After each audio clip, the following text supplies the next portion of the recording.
말씀 우리가 잘 아는 말씀입니다. 하나님이 세상을 이처럼 사랑하사 독생자를 주셨으니 이는 저를 믿는 자마다 멸망치 않고 영생을 얻게 하려 하심이라. 그럽니다. 하나님이 우리를 얼마만큼 사랑하시는가, 그것이 참 성경에는 이렇게 나와 있습니다.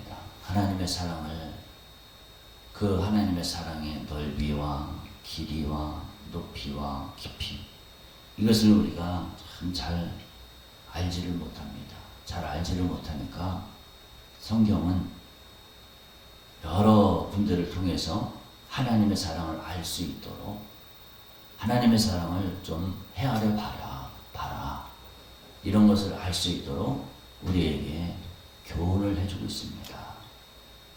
그 중에 하나가 보면은 창세기 22장 2절에 보면은 내 사랑하는 독자 이삭을 데리고 모리아 땅으로 가서 내가 내게 일러준 한산 거기서 그를 번제로 드려라.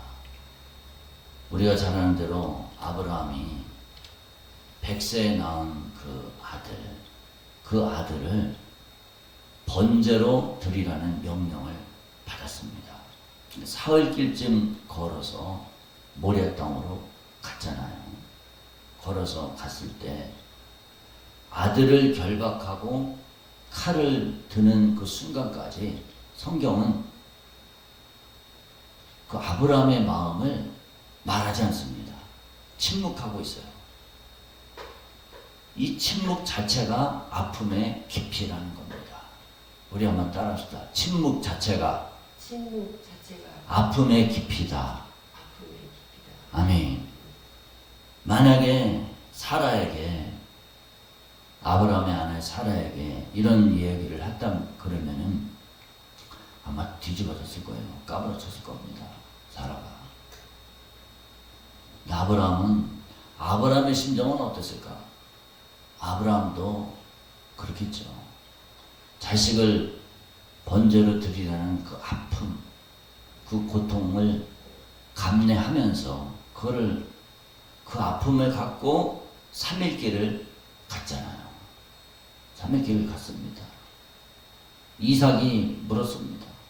불과 나무는 있는데 번제할 어린 양은 어디 있습니까? 그때 하나님이 자기를 위하여 친히 준비하시리라, 이렇게 표현했습니다. 그것이 바로 독생자 예수님을 십자가에 내주는 하나님의 사랑의 예표라는 겁니다. 아브라함의 아픔이 바로 하나님의 아픔을 표현해 준 거고, 이삭이 순종을 했습니다. 이삭이 말 한마디도 안 해요. 왜 나를 죽이십니까? 왜 나를 묻습니까? 왜 나를 꽁꽁 붙잡아 맵니까? 뭐 이런 얘기 하나도 안 합니다. 예수님이 겟세마네 동산에서 아버지의 뜻에 그대로 순종하는 것을 봅니다. 아브라함에게는 마지막 순간 어린 양이 준비되었잖아요. 자기 아들 이삭을 실질적으로는 안 바쳤잖아요. 근데 하나님 아버지에게는 그 어린 양이 바로 당신의 아들 예수님이라는 겁니다. 예수님을 바쳤습니다. 자신의 아들을 죽이셨어요. 저는 이 성경을 이렇게 쭉 읽으면서 하나님의 이 아픔, 하나님의 사랑, 그 아픔의 정도가 얼마일까, 그런 생각을 이렇게 해봅니다. 다윗이 우리가 잘 아는 대로 범죄를 했습니다. 다윗이 범죄를 저질렀을 때, 그때 그 고통, 그거를 누구보다도 더 깊이 겪었습니다. 다윗이 남의 아내를 뺏고 또 자기가 사랑하는 부하를 죽일 때, 그때 하나님의 심정이 어땠을까? 그거를 헤아릴 만한 헤아릴 만한 마음이 없습니다. 다윗이 진짜 천한 목동의 그 자리에서 왕의 자리까지 하나님이 이끌어 가셨잖아요. 하나님이 사랑하셨습니다.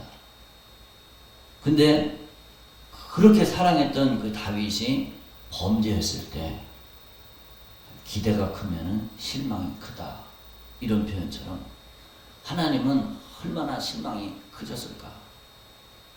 그러니까 나단 선지자가 봤을 때 비유를 들어서 이렇게 쭉 얘기를 하잖아요.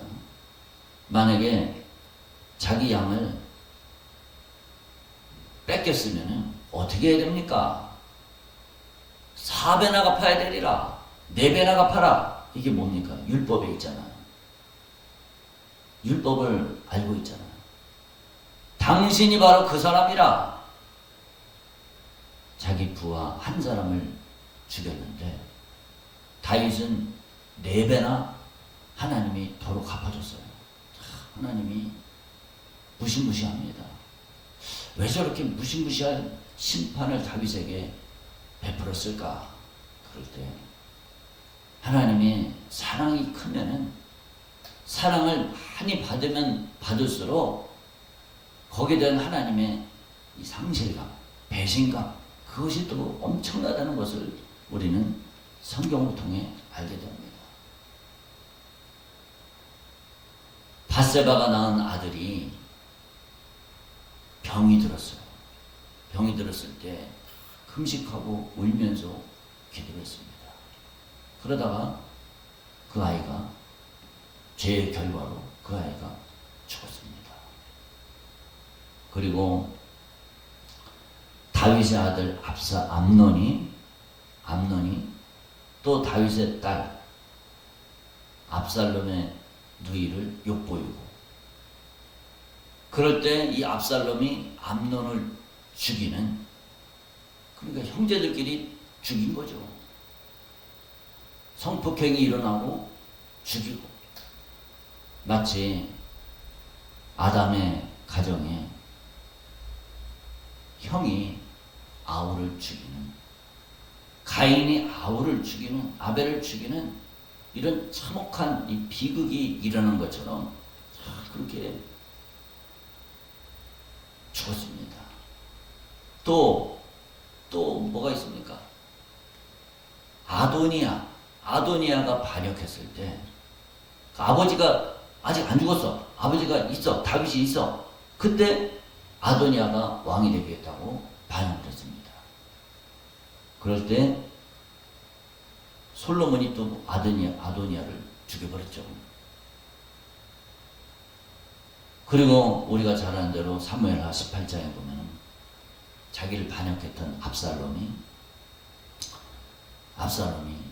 죽었습니다. 내 아들 압살롬아, 차라리 내가 너를 대신하여 죽었더라면. 압살롬 내 아들아. 자식을 잃은 그 아버지의 아픔, 아버지의 고통, 반역한 아들임에도 다윗은 부하들한테 물어봤어요. 야, 우리가 이겼냐? 우리가 전쟁에서 이겼냐?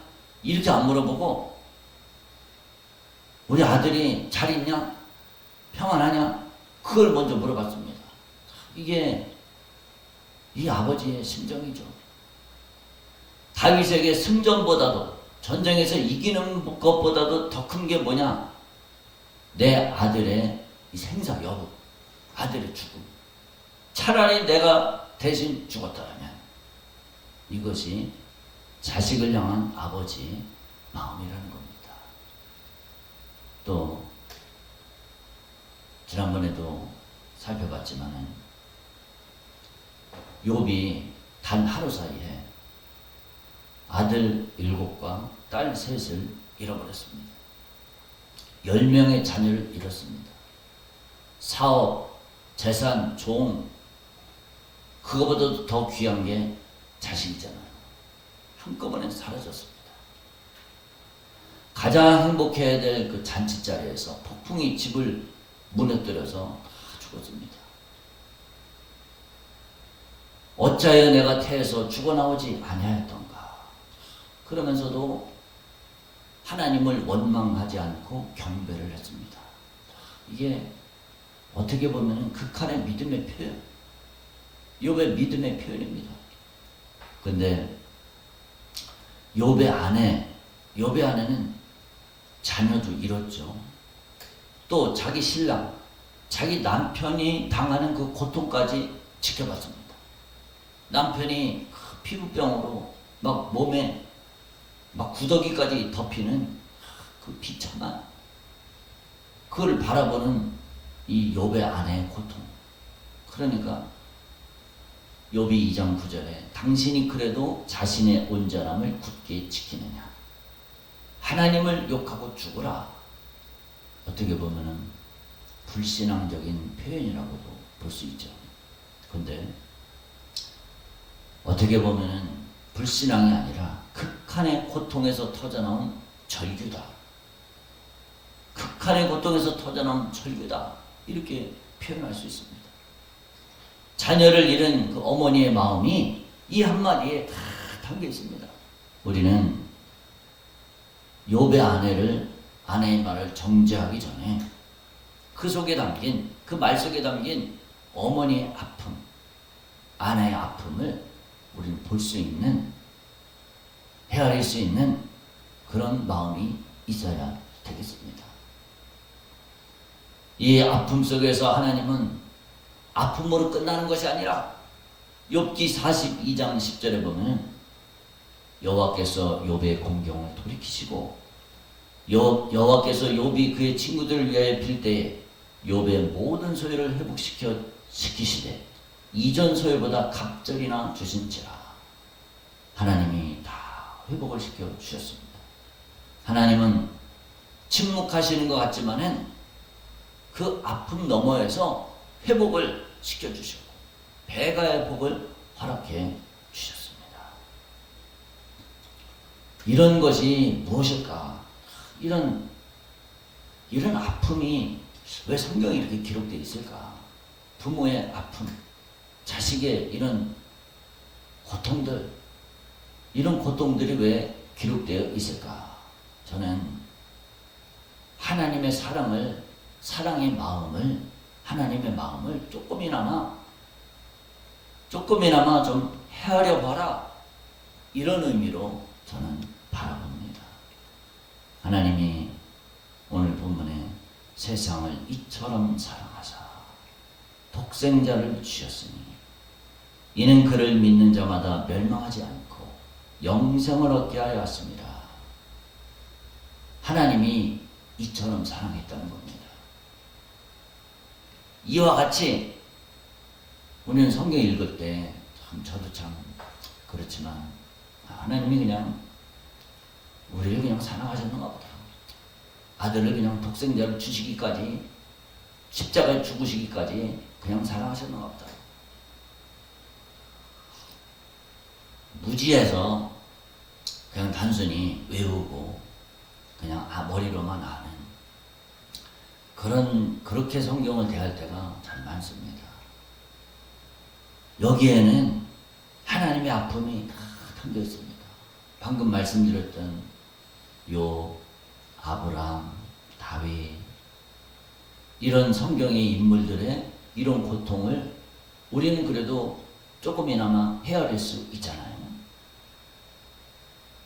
이런 고통을, 하나님도 이런 고통을 받으셨다는 겁니다. 이거를 우리가 이해를 해야 됩니다. 하나님도 그 이상의 고통을 하나님도 경험하셨구나. 이거를 우리가 헤아려야 됩니다. 하나님은 인간을 구원하시기로 마음에 품으셨습니다. 우리 여기 한번 봅시다. 섭리 우리 같이 한번 읽겠습니다. 하나님이 인간을 구원하시기로 마음에 품으신 계획, 독생자를 보내시기로 결정하신 실천, 예수님의 생애 전체, 탄생, 사역, 십자가, 부활, 예수의 생애, 하나님이 나를 사랑하시려고 섭리, 계획, 실천하신 것. 아멘. 하나님은 우리를 사랑하셔서 무슨 섭리를 했나? 우리 인간을 구원해내야 되겠다. 죄에 빠진 우리를, 저와 여러분들을, 인간을 건져내야 되겠다. 이거를 마음에 품으시고 섭리하셨습니다. 그리고 계획을 했습니다. 어떻게 될 거냐? 인간을 죽일 거냐? 살릴 거냐? 지옥에 던질 것이냐? 천국에 보낼 것이냐? 천국에 보내고 싶은데 이 그냥 안 되잖아요. 죄의 문제를 해결해야 되잖아요. 죄의 문제를 해결하려면은 그 유일한 방법이 피를 흘리는 거예요. 아들 독생자를 이 땅에 보내서 죄인을 대신해서 십자가에서 살찌고 피 쏟아서 지옥의 문제, 이 사탄의 권세, 죄의 문제를 해결해야 돼. 그 방법밖에 없어. 내가 이것을 실행에 옮길 것이냐 말 것이냐, 이런 고민이 뭐 성경에는 안 나와 있지만은 이런 고민과 이런 아픔이 하나님의 가슴 속에 있었습니다.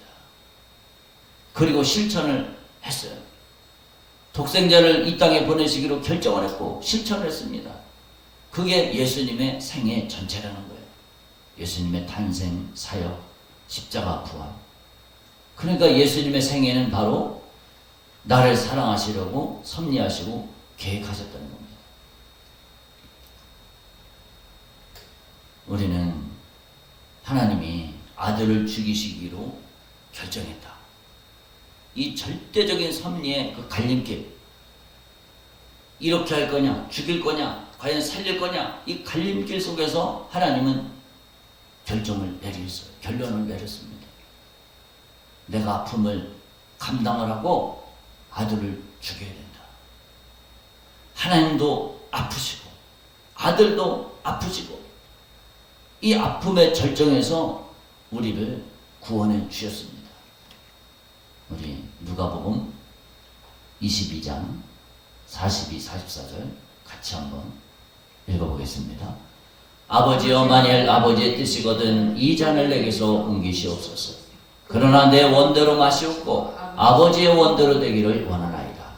예수께서 힘쓰고 애써 더욱 간절히 기도하시니 땀이 땅에 떨어지는 핏방울같이 되더라. 아멘. 이 잔을 내게서 옮기시옵소서. 이거를 3번 기도했다고 성경에 말씀하고 있습니다. 근데 하나님 그 기도를 들어주시지 않으셨어요. 만약에 예수님의 이 기도가 응답됐다면 어떻게 되겠습니까? 우리는 영원한 사망 가운데 처했을 겁니다. 아버지 하나님이 어떠셨습니까? 몸부림치면서 살려달라는, 땀방울이 핏방울이 되도록 살려달라고 애걸복걸하는 그 기도를 들어주지 않으면서 인류를 위해서 아들을 내어 주셨습니다. 아들의 아픔은 무엇입니까? 아들의 아픔은 순종하면서 하나님의 뜻에 죽어야 되는 그런 고통입니다. 아버지의 아픔은 무엇입니까? 사랑하는 아들을 죽여야 하는 그 고통. 이 두 분의 고통의 절정이 바로 저와 여러분들을 구원해 내셨다는 겁니다. 아픔의 절정에서 내가 구원을 받았습니다. 우리 한번 따라합시다. 아버지와 아들의 아픔의 절정에서 내가 구원받았다. 아멘. 이 아픔의 절정이 바로 우리가 구원받은 겁니다. 마태복음 27장 46절. 나의 하나님, 나의 하나님, 어찌하여 나를 버리셨나이까? 그렇게 절규를 했습니다. 나의 하나님, 나의 하나님, 어찌하여 나를 버리셨나이까? 엘리 엘리 라마 사박다니. 주님, 어찌해서 나를 버리셨습니까? 그때 하나님은 응답하지 않으셨습니다. 침묵하셨습니다. 그 침묵이 바로 아버지의 아픔입니다. 그리고 침묵 너머에는 무엇이 있습니까? 부활이 있습니다. 우리 한번 따라합시다. 침묵 너머에 부활이 있다. 아멘. 침묵 너머에 바로 부활이 있습니다. 우리는 그 사랑의 값으로 구원받은 사람입니다. 우리 모두 전부 다 예수님의 그 아픔, 하나님의 아픔, 그 값으로 구원받은 게 바로 우리라는 거예요. 저와 여러분이라는 거예요. 그러면은 이제는 우리는 어떻게 살아야 됩니까? 하나님의 사랑의 눈으로, 사랑의 아픔으로 나를 바라보고 나를 걷어냈는데 이제는 어떻게 됩니까? 우리가 비신자를 바라볼 때, 예수 믿지 않는 자들을 바라볼 때 그 아픔의 심정으로 그들을 바라보아야 된다는 겁니다. 예수 없이는 멸망한다는 그 눈, 예수 없이는 지옥 간다는 그 눈으로 그들을 바라보아야 돼요. 예수의 심정, 하나님의 심정이 우리 안에 있어야 된다는 거예요. 하나님의 마음이 있어야 된다는 겁니다. 하나님이 우리를 바라볼 때 아픔 때문에 저거 지옥 가는 저 신목사, 저 지옥 가는 저거를 바라볼 때 그 아픔 때문에 아들을 죽이시고 살려주셨다는 거예요. 그 안타까움 때문에 우리도 불신자를 바라보면서 그런 마음이 있어야 됩니다. 저 사람들 예수 안 믿으면 지옥 가지, 멸망하지, 영원히 불과 유황으로 타는 불못에 마귀와 함께 던져지지, 견딜 수 없는 심판을 받아야 되지. 이런 안타까운 마음, 이런 아픔의 마음, 이런 마음이 있고 다급한 마음을 가져야 됩니다. 다급한 마음, 진짜 절박한 마음, 다급한 마음을 가져야 돼요. 근데 우리가 그런 눈으로 보는가? 진짜 불신자를 볼 때, 이 비신자들, 예수 안 믿는 사람들을 볼 때 그런 심정으로 그들을 바라보면서 기도하는가? 그러지 못하다는 겁니다. 예수의 심정이 없어서 그래요. 예수님은 십자가에서도 자신을 죽이는 자들을 위해서 기도하셨습니다. 아버지여, 저들을 사하여 주옵소서. 자기들이 하는 것을 알지 못함입니다. 이런 심정이 우리한테 있어야 된다는 거예요. 스데반 집사님이 돌에 맞아서 죽을 때 저들을 사하여 주옵소서. 자기들이 하는 것을 알지 못합니다. 저들의 죄를 그들에게 돌리지 마옵소서. 이 말을 하고 잠이라 죽었다고 했습니다. 여러분, 우리도 멸망당하는 그 영혼들을 위해서 기도해야 됩니다. 절박한 심정, 아픔을 갖고 그렇게 기도해야 됩니다. 근데 이 마음이 내 스스로 나오질 않습니다. 주님, 그러니까 기도해야 돼요. 주님이 가지신 그 마음 달라고 기도해야 됩니다. 주님, 내게도 아픈 마음을 주세요. 예수 믿지 않는 자들을 바라볼 때 주님이 아프셨던 것처럼 나도 아픔을 갖게 도와주세요. 차라리 내가 죽어도 저 영혼을 살려야 되겠다는 그 주님의 마음을 내게도 허락해 주세요. 예수님이 예루살렘을 올라갈 때 예루살렘아 예루살렘아 암탉이 그 새끼를 날개 아래 몸같이 내가 내 자녀를 모으려 한 일이 몇 번이냐. 암탉은 품속에 새끼가 없으면 불안해합니다. 성도는 비신자들을 향해서 저 영혼이 내 품에 없으면 안 된다. 내가 그들을 품고 기도하지 않으면 저들이 지옥 간다, 멸망한다. 이런 심정을 우리가 가져야 된다는 겁니다. 누가복음 15장에는 아버지, 탕자를 기다리는 아버지의 심정이 나타나 있습니다. 아직도 거리가 먼데 아버지가 그를 보고 측은히 여겨 달려가 목을 안고 입을 맞추니. 거리가 먼데 아버지가 그를 보고 알아봤습니다. 이것이 무슨 뜻일까? 아버지는 매일매일 기다린 거예요. 밖에 나가서 저놈이, 저 둘째 아들이 밖에 나가서 허랑방탕하게 지내다가 다시 돌아올 줄로 그렇게 기대를 했던 겁니다. 돌아올 줄로 알았습니다. 아버지는 아들이 떠나 있을 동안 매일매일 가슴 졸이며 기대하고 있었습니다. 하나님도 죄인 한 사람이 회개하면 하늘에서는 기뻐하는 것이 더하더라. 하늘의 기쁨이 된다는 겁니다.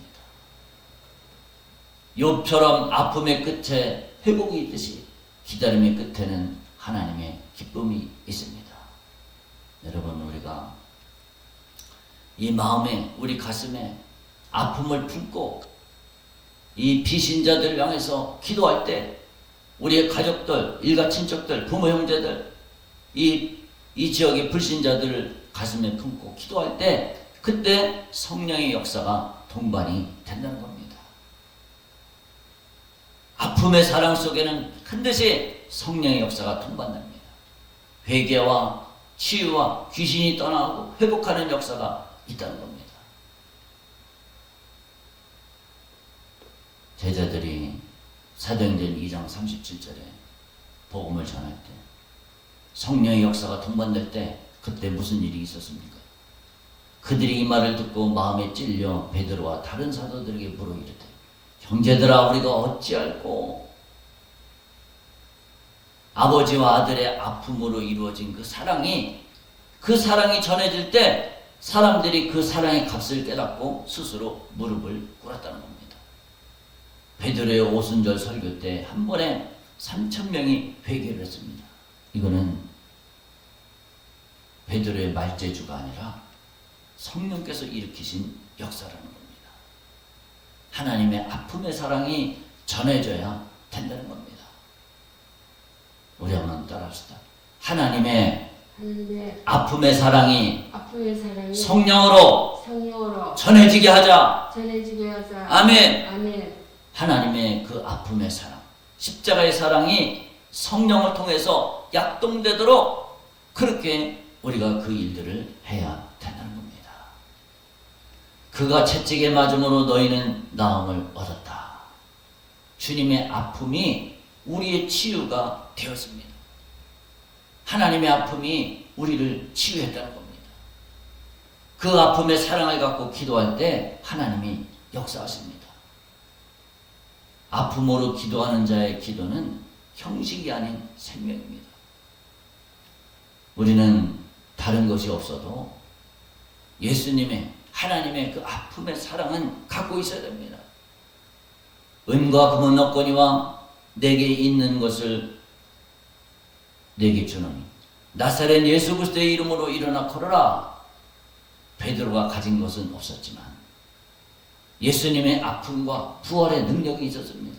그럴 때 치유의 역사가 일어났습니다. 그리고 귀신을 쫓아내는 권세가 있었습니다. 스게와의 7 아들이 예수 이름을 흉내냈을 때 그때 그 귀신이 나는 예수도 알고 바울도 알거니와 너희는 누구냐? 그러면서 막 올라탔다고 그랬어요. 막. 아픔에 사랑이 없는 그 이름은 귀신도 두려워하지 않습니다. 그러나 그 아픔을 체험한 자가 예수 이름을 선포할 때 귀신이 떠나고 회복의 역사가 일어난다는 겁니다.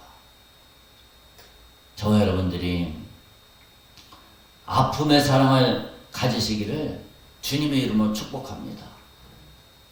차라리 내가 죽는 한이 있더라도 저들은 구원해야 된다. 저들은 천국 가야 된다. 바울이 내가 그리스도에게서 끊어질지라도 그들이 구원받기를 원한다. 어떻게 이렇게 기도할 수가 있을까? 바울은 이런 지옥의 참혹한 고통을 아는 사람입니다. 그러니까 그렇게 기도했습니다. 저와 여러분들이 차라리 나는 죽는 한이 있더라도 주여 내가 죽어도 좋습니다. 저들의 영혼들을 건져주세요. 저들의 영혼을 살려주세요. 이런 아픔을 갖고 기도해서 정말로 우리가 성령의 역사, 회개의 역사, 치유의 역사, 귀신을 쫓아내는 역사, 사망과 지옥에서 건져내는 이런 놀라운 역사가 나타나시기를 주님의 이름으로 축복합니다. 아멘. 기도하겠습니다. 우리 주여 한번 부르신 후에 주님 내게 주님의 아픔의 사랑을 주세요. 깨닫게 해주세요. 주여 한번 부르는 기도하겠습니다. 주여 아버지 주님의 은혜를 감사합니다. 영원한 사망과 지옥에 빠져서 주여 영원한 절망 속에 살아갈 수밖에 없는 저희들 주여 주님의 아픔의 사랑으로 우리를 건져주셨습니다. 주님, 그 아픔의 사랑을 우리가 온전히 깨닫지를 못합니다. 주여, 주님의 사랑을 깨닫게 해주세요. 아버지여, 주님의 사랑의 아픔을 깨닫고 주님 그 아픔의 사랑을 품고 가슴에 품고 그들을 위해서 애타게 기도하게 하여 주옵소서. 주여, 애타는 마음 불타는 심정으로 기도할 때 주님 반드시 회개와 치유와 회복의 역사가 나타날 줄로 믿습니다. 주님, 성령 충만하게 해주시고 성령의 능력이 충만해서 정말로 우리가 말씀을 전할 때 아버지여, 우리 입술에서 복음이 선포될 때 죄인들이 회개하고 구원 얻는 놀라운 역사가 나타날 수 있도록 붙잡아 주시옵소서. 주여, 주님께 쓰임받는 우리의 삶이 되게 하여 주시옵소서. 주님 감사합니다.